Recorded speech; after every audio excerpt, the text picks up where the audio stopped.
Hi, everybody. Good morning. This is just a quick rundown for you of Chapter 3. So as you take a look at the slideshow and then you fill out your student outline, this could be something that can just give you a little bit of a better idea of what our topic is in this chapter. So we've got economic activity in the changing world. When we talk about economics, it's going to be something that you hear about in business, and it's also going to be something that you might hear about in your social studies classes. At this time, you would have seen what this little case study was, and that's kind of something to get you thinking about how this all works together. There are times when our economy is doing better, and there are also times when our economy is doing worse.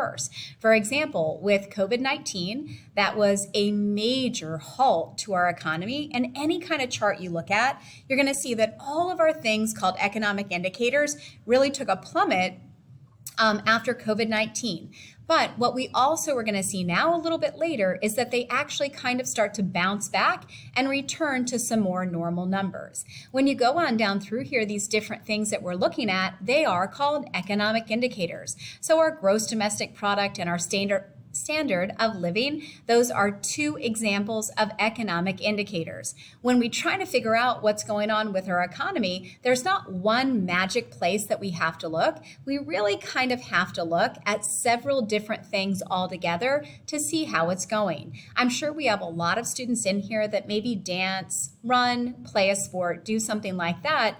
And when you think about your performance or your team's performance, you can't always point to just one thing that is your problem or one thing that made you win a game. Typically what happens is there are multiple things that cause that success or cause that failure. Your economic indicators are very similar, just like that. A couple other things that we look at are actually going to be the national debt. So are we currently running in a budget deficit or a budget surplus? National debt is something that's really fascinating and kind of outrageous if you noticed how large that actually was. And then beyond that, another thing that they look at is our unemployment rate. Now, where we live in Pennsylvania, we've been relatively fortunate that we have a pretty low unemployment rate. We might have seen that bump up a little bit, but typically speaking, we have a relatively low unemployment rate for different areas of the country.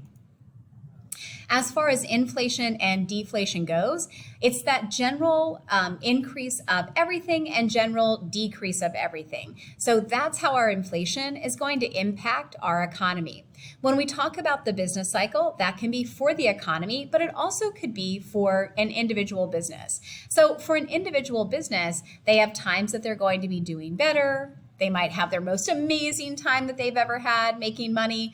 And then just like everything else in life that goes around, what goes around comes around. So do things with the economy and also with businesses. We're going to have highs and lows, and then hopefully we're going to be able to bounce back from those highs.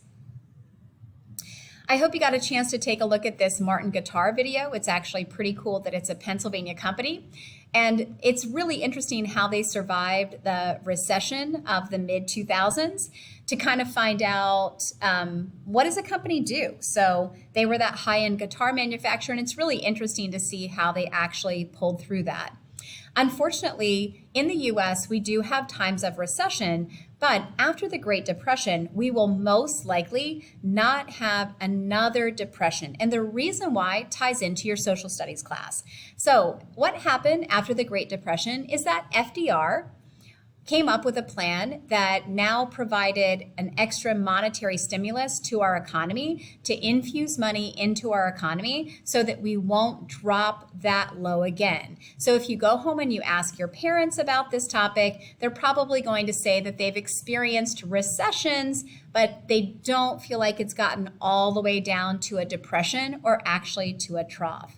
And then this might be something that's just kind of interesting for you right now. So when we look at what's going on with our gross domestic product for the United States right now, you can see our timeline that we've got here. So you can see that in 2020, so coming out of that pandemic, it was a little bit of a slow rise, kind of goes up, goes down. And then at this point, we are looking like we're well on our way to our recovery for our gross domestic product. I would encourage you to make sure that you check out these videos as well. And then also in the cost of living activity, that's kind of a cool thing too, to see different areas in the United States that are more expensive and also that are less expensive.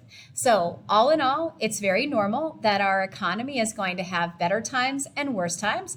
And the way we describe that are through economic indicators and also the business cycle. Reach out if you have any other questions.